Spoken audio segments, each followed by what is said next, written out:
Hello everyone, Turner Brenner here with another video for you guys. This video is going to have 6 basic tips to help you in escape specifically. The first tip is going to deal with ammo conservation, and it's going to be a tip that you may or may not know depending on how you play or who you play with, but overall ammo in escape is pretty scarce, so you need to learn how to combine guns to maximize it amongst your teammates, things of that nature. And something that also gets overlooked is you need to combine heavy weapons appropriately, and knowing when to do that is very important. So let's get right into the video. So with the gunner skill card, it says plus 115% heavy ammo capacity. So as an example, it's based off of the max base value, or the base value what you'd get if you weren't gunner. So if the max for a salvo is 20, the max that gunner can get from that salvo is 43. I can't think of the other guns off the top of my head, but the salvo has the smallest number, so it's the easiest to remember. So I'm going to show you situations to where it's important that you know how to deal with salvos or multiple salvos as this character.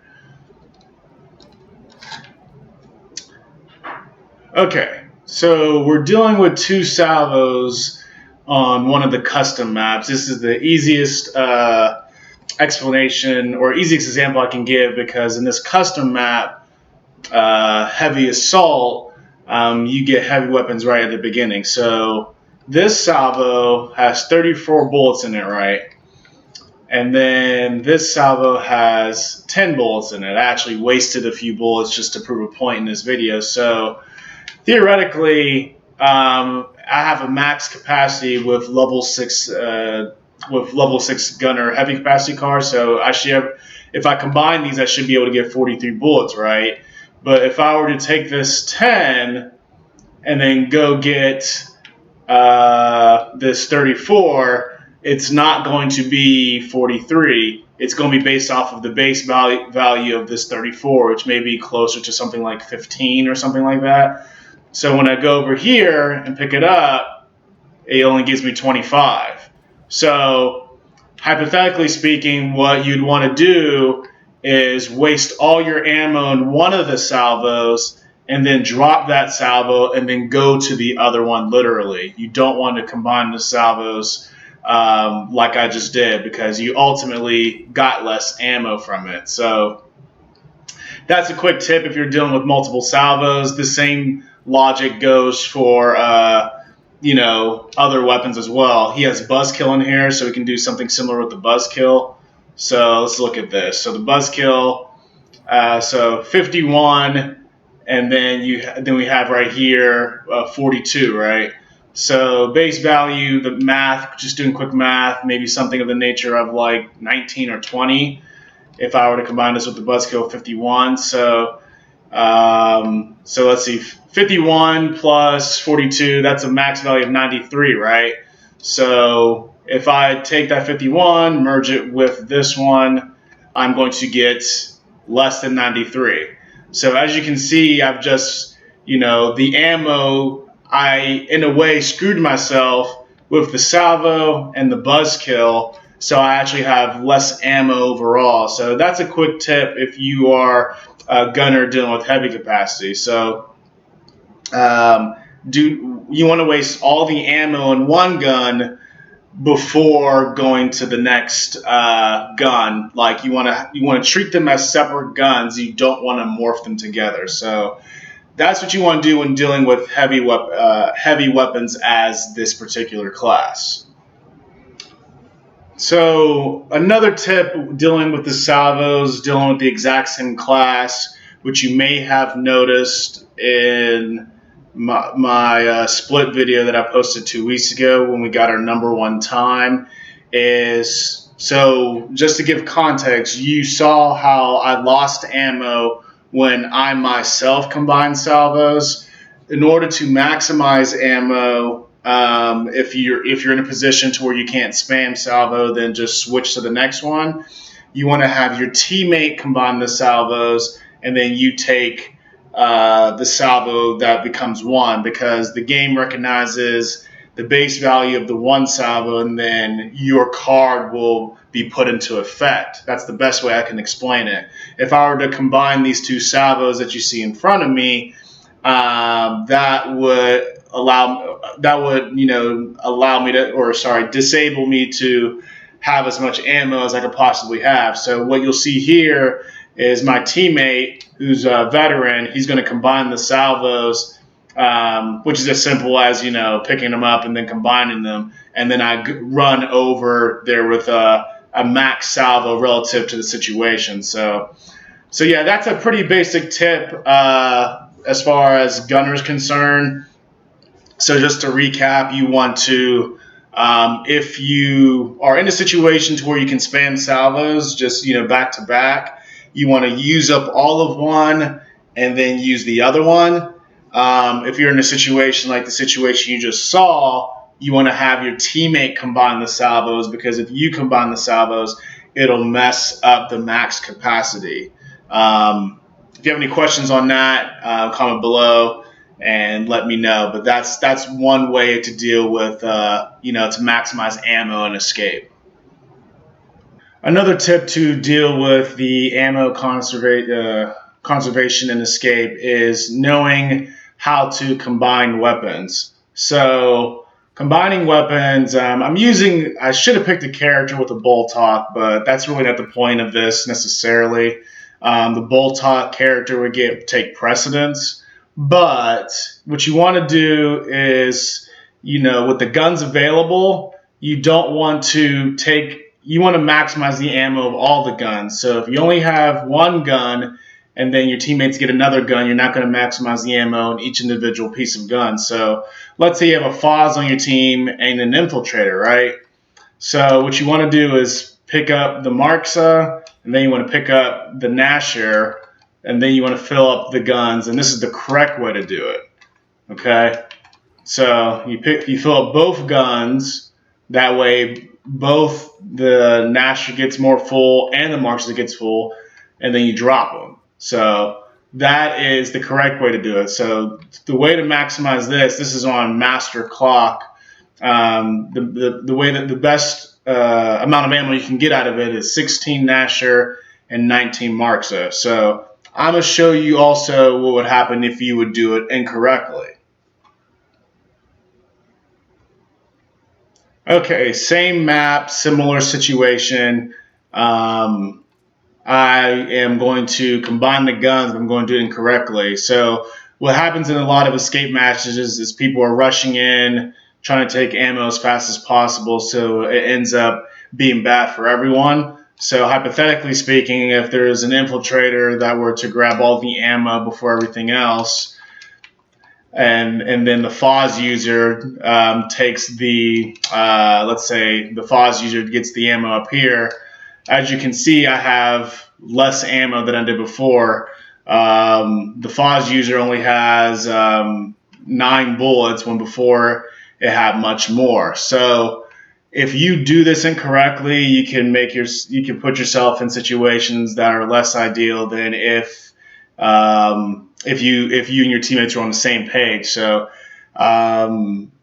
it's perfectly to do this. In most cases, it's ideal to have communication with your teammates and things of that nature. So that's pretty much it for this for dealing with ammo conservation. With heavy weapons and bullets. But just a quick side tip for people that don't know: if you're going to drop a weapon for your teammate, you're going to select that weapon, and then you're just going to hold on the direction that the weapon is. So like the marks is on the left, so I'm just going to hold to the left where it is, and then I'm going to drop it. Okay. So that's how you drop weapons for your teammates. I'm going to go over that one more time. So the Nashor's on the right, so I'm just going to hold it to the right, drop it, Nashor's to the left, and this is, I'm holding the D-pad, okay? Then I'm just going to hold to the left. So if you feel like it's not working or whatever, you gotta just try it over and over again. So hold to the right, drop, hold to the left, drop. That's pretty much it. If you have questions on that, let me know. And if you have advice as far as if you guys are on PC and there are different rules to dropping weapons, you let me know that as well. The next tip I'm going to go over is sneaking enemies. A lot of people don't know how to do this correctly, but there's one way you can do it. So this is lethal engagement, so you should be able to sneak a good bit of enemies all at once. So what you want to do is aim down your sights, walk, and then hit X to meat shield, and then hit X again to break the neck. So aim down your sights, and this is slow and steady. It takes time, but it conserves ammo as well. And then if you have a gun and to get out of a meat shield, you just have to select that gun to just drop it just like that. So you don't have to hit X every time unless you don't have a gun. I'll go over that again as I get more meat shields. So what you want to do is aim down your sights. And in this dynamic, I want to meat shield the drones first because they can hammer burst down me. So you just want to aim down your sights. That doesn't alert the enemies.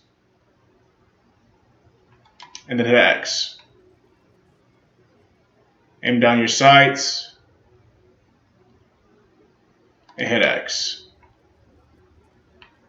You aim down your sights. So it's a very simple thing, but it gets the job done. So I got rid of the first 5 enemies in lethal engagements without using any ammo.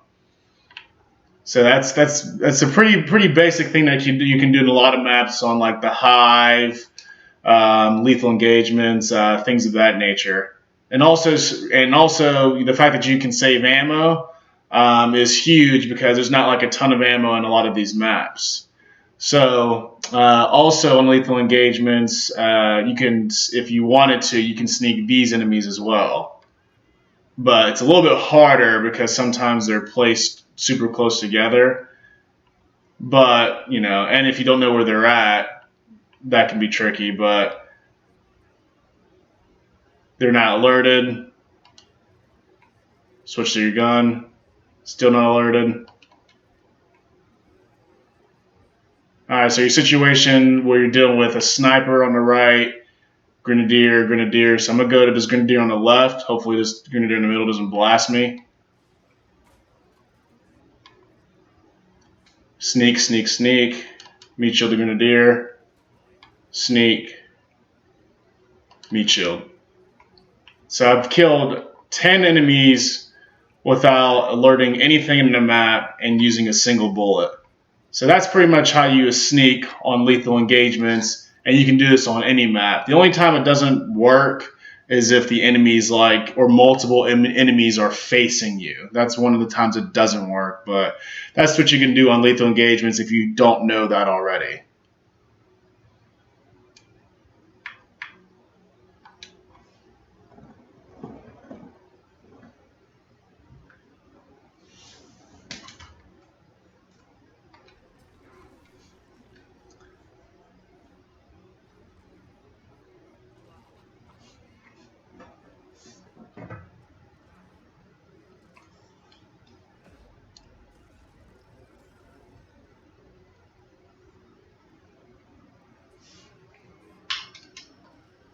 Okay, same map, but different tip. Activating your long shots is very important, or activating your guns is very important in general. So I'm going to show you this 2 different situations here in a second. So we all know we can sneak the first 10 or so enemies on lethal engagements, but let's say I wanted to get a headshot on this guy for some reason. So if you see the bar like right next to the 0001, it's like a little white bar. When it's all the way up and I don't even know how to describe it, all the way up to the top, that means I can active my shot. So when I hit my active, I just aim and I can headshot. The reason he flew like that is because my gore's off, and I do 7,800 damage roughly. So that's just a quick tip on activating your shot. So now I'm going to show you what happens if I don't activate my shot. Same map, different situation.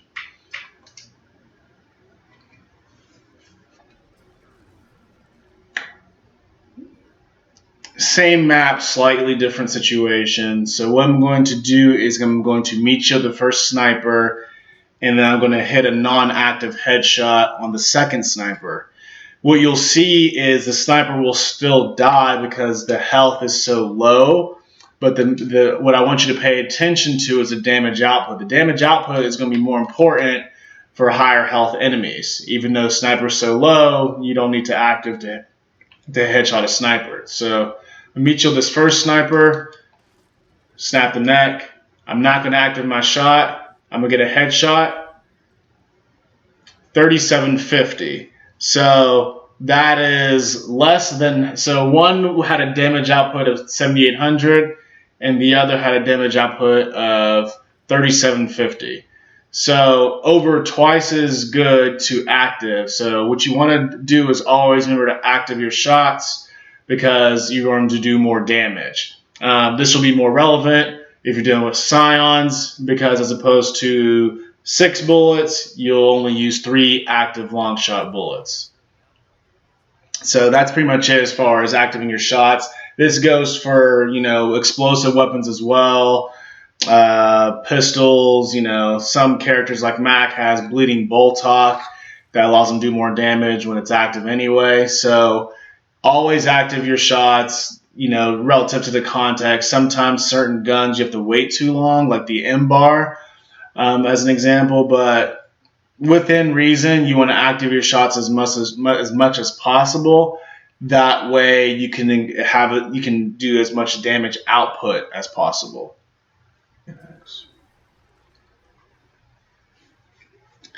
The next tip I'm going to go over is probably the most important tip in this game in terms of escape, and that is how to meat shield. So learning how to meat shield is good for a variety of reasons. It doesn't alert enemies. It's better for score, and also it saves ammo. So, or in some cases, it doesn't alert enemies. It just depends on the context. So what I'm going to do here is I'm going to meat shield the sniper. And what I'm going to go over in this part of the video is meat shielding alerted enemies. So what I want to do with this hunter, and hopefully it doesn't run too far away because it is a hunter. So we'll see where he goes. Hopefully not too far. Of course, he dead sprints super far away. So B, B, hold B, hit X. B, B, hold B, hit X.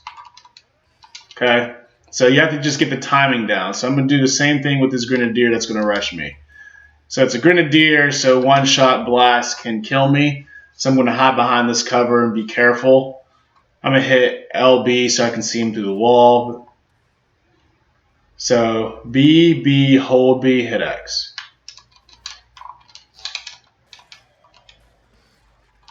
Once you do the kick, that's when you hit the X. I can do that with these enemies as well, as long as I don't get downed.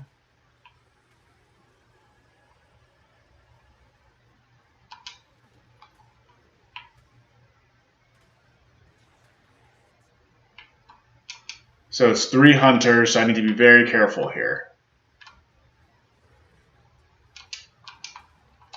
B, B.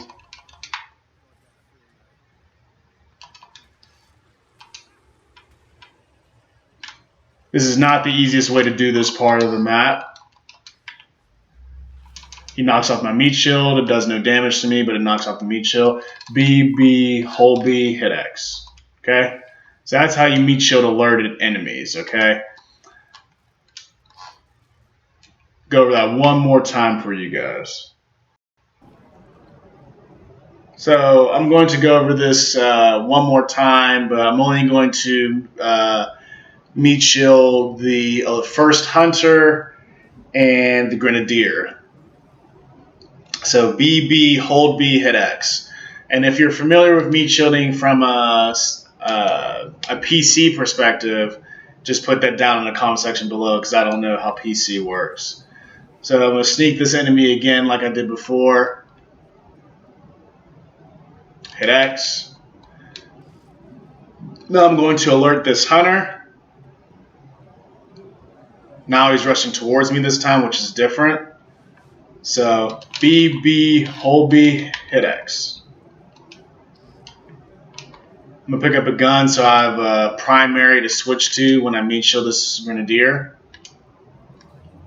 So what I'm going to do is once I get to the grenadier, once I see him, I'm going to alert him. And as a side tip, that's not really a super hard tip, but once you mark an enemy and you hit LB, you can see his outline through walls for a certain period of time. Not forever, just a certain period of time. So right now he's not shooting, but I really need to get him to shoot. That way I can time my meat shield. BB, hold B, hit X. And then I'm going to switch to my primary to drop the meat shield. So that is pretty much it for meat shielding. It's just a matter of timing. BB, hold B, hit X. But once you get this down, you will be very, very good at escape, and it'll allow you to know how to kill enemies without actually getting any ammo.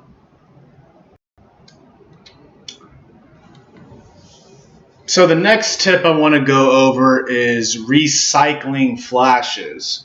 So for those of you that don't know, if you're in a context where you meat shield an elite enemy, or if you kill them, whether it's an elite hunter, elite grenadier, elite sniper, or elite drone, if you meat shield an elite enemy and you don't have a grenade at all, you'll take the grenade that they are said to have, if that makes sense. So as an example, elite drones and elite snipers have shocks, elite hunters have smoke, and elite grenadiers have flashes.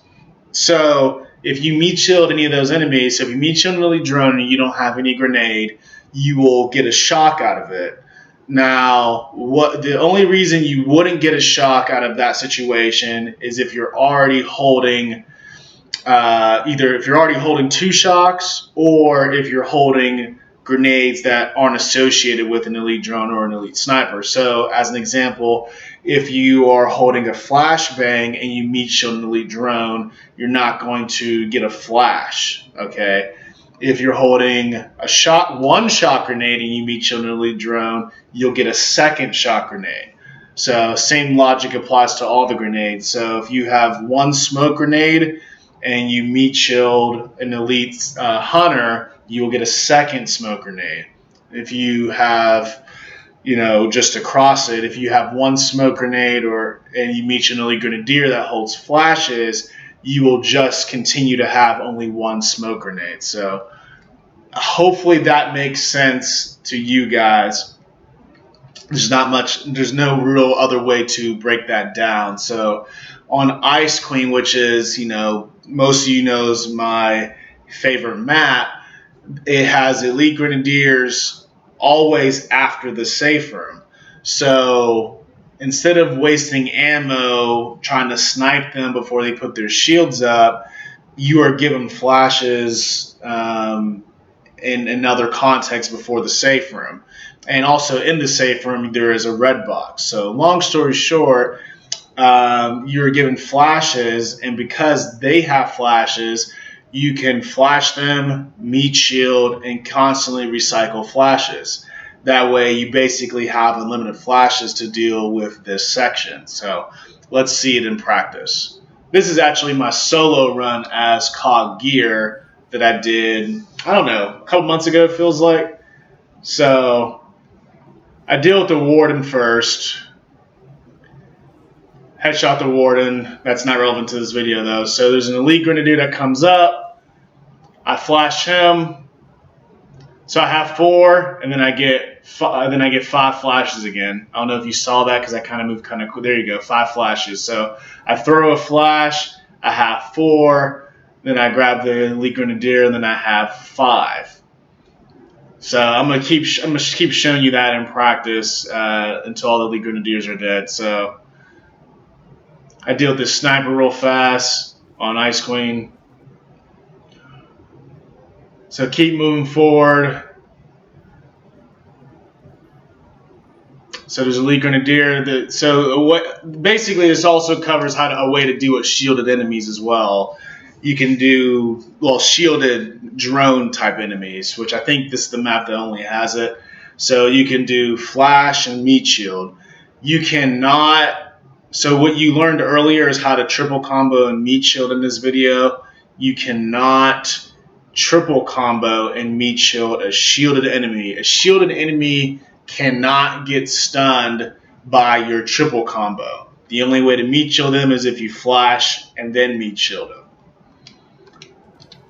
So throwing a flashbang, he's stunned, meat shield. I think there's one more grenadier in this section, if I'm not mistaken. So yeah, one more elite grenadier, 5 flashes, I give it a toss, and then I just meat shield. So that's how you recycle flashes in this game, which is a very easy tip to maximize kills and also minimize actual bullets used. So if you have a map that has a lot of red boxes, I think Corruption is one of them. I'm sure there's a few others. The Link has a ton of flashes. So if you can flash and meat shield a lot of your enemies, not only is that better for score run purposes, it's also better for ammo conservation overall, which is an important part of Escape because you don't have, for the most part, limitless resources like you do Horde per se. So I'm going to show you a little bit more in this video in terms of recycling flashes because I do a little bit more later on in the last part of the second act. Alright, so here's the last part of the second act. So if you remember before, now I have 6 flashes because I was able to get a red box out of that supply room. So I meat shield a hunter, and I don't get a flashback because he's not carrying any flash. So I meat shield that elite grenadier, throw a flash, get a flash. So that is basically the gist of this video in terms of dealing with elite grenadiers. You throw a flash, you get a flash return. So you can keep recycling flashes over and over again to where you basically have limitless flashes as long as you have one. You know, flashbangs don't always work, but that's not the point of this video. So let's get to the next and last tip of this video.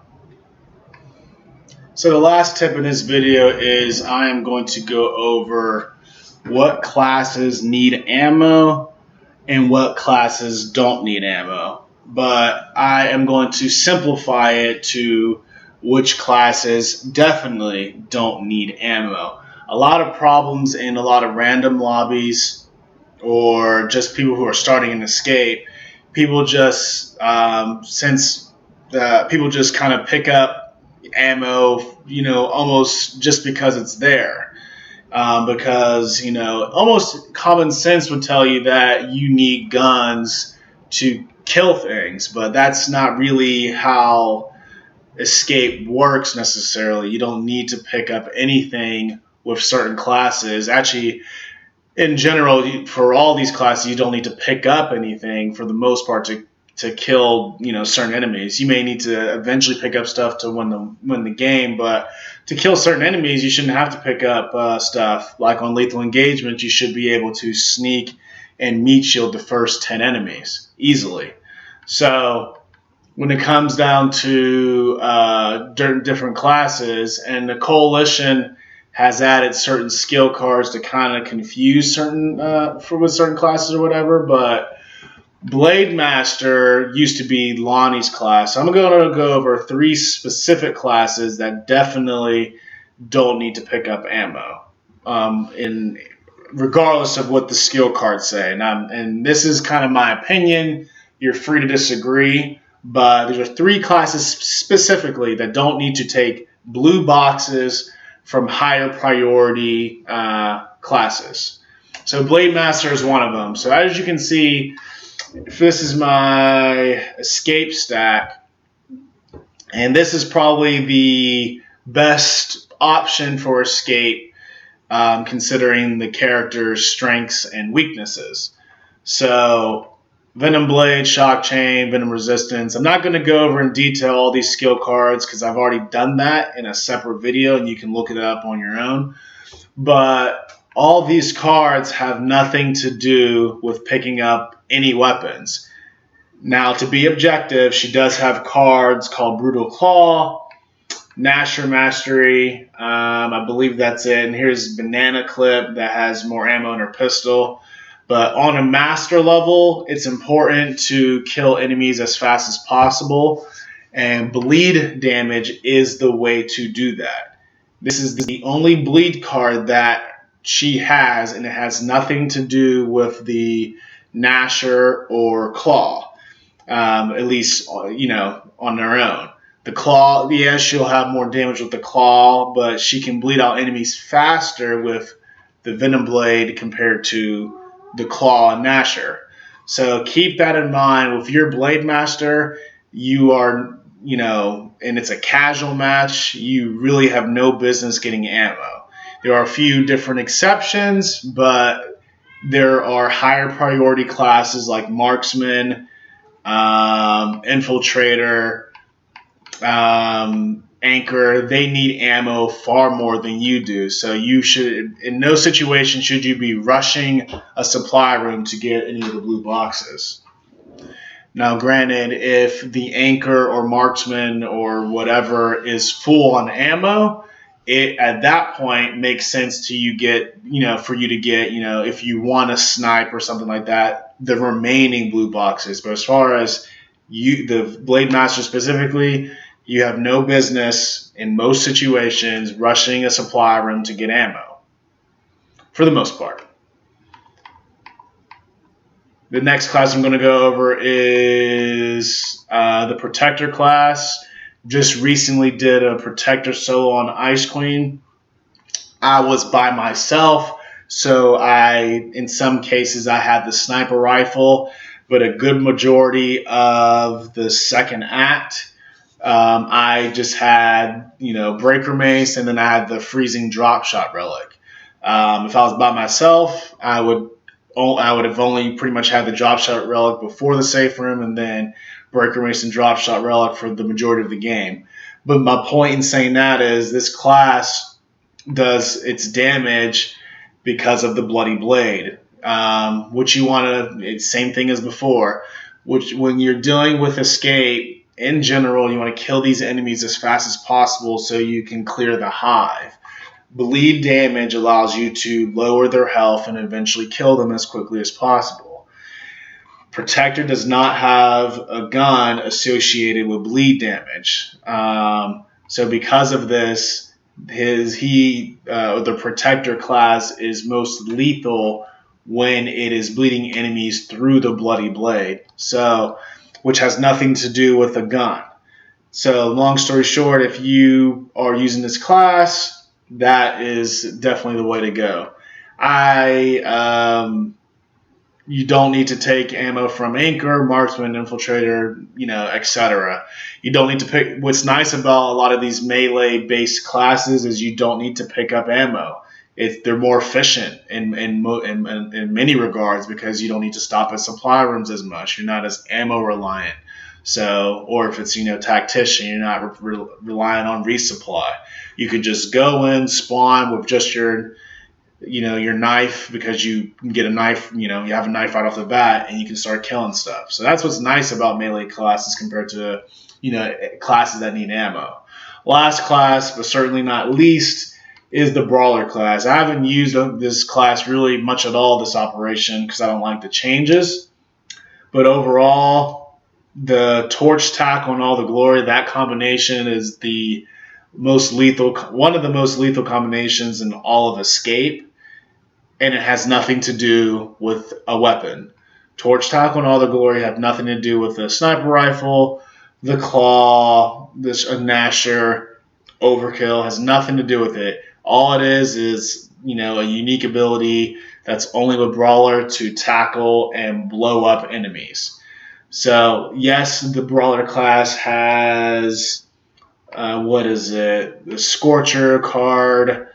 I don't know if it has anything else to do with guns. I think it has I can't remember off the top of my head. Oh, Bullet Boost. But the class is at its most effective when you're combining all the glory and torch tackle. It's not about, It's, you have to understand your class and when it's most useful and when it's most productive. Now, if you're stealing, or I should phrase this differently, if you're stealing ammo from Anchor, Marksman, Infiltrator, they will be completely useless because their classes are completely associated with ammo. Infiltrator has, blood resonance connected to shotgun damage. Marksman has damage associated with the sniper rifle. Ambush is critical damage. Modified long shot. This is all ammo specific cards. Anchor doesn't necessarily 100% have cards associated with ammo because Adrenaline Junkie, 80% increased damage does apply to also melee damage, but in general, Bloody Shot, Bolt Hot Capacity, these are all cards that are associated with having ammo. So if you are, and even the barrier feedback card is kind of connected to having ammo because if he has enough ammo, he can keep getting kills in his ultimate continuously. So understanding the class, that if you're a melee class, for the most part, you are at the bottom of the food chain in terms of getting ammo to supply rooms. That's if you want to win on Master. That is up to you how you want to play that. So Blade Master, Brawler, and Protector are the three classes I would say have no business getting blue boxes or should be last when it comes down to getting blue boxes at a supply room. If you're going to choose those classes, learn how to get kills without using any guns. If you like using guns and you want to shoot things from a distance, then just pick Marksman, Infiltrator, or Anchor. Those are the first three that come off the top of my head. Pick those classes, or even Veteran. If you like using ammo, if you like using bullets, pick the classes that make sense associated with your skill level and what you'd rather do overall. So, or however you want to play. So that's pretty much it, guys. So in this video, I go over, not in this order specifically, sneaking enemies, ammo conservation, how to meat shield, active headshot damage, recycling flashes, and what classes need ammo, or at least some of them, and what classes don't. So if you like this video, let me know. If you don't, let me know that as well. I want your feedback because this is my first of many basic tip-oriented videos. So that's pretty much it, guys. Thanks for listening, and you guys have a good one. Peace.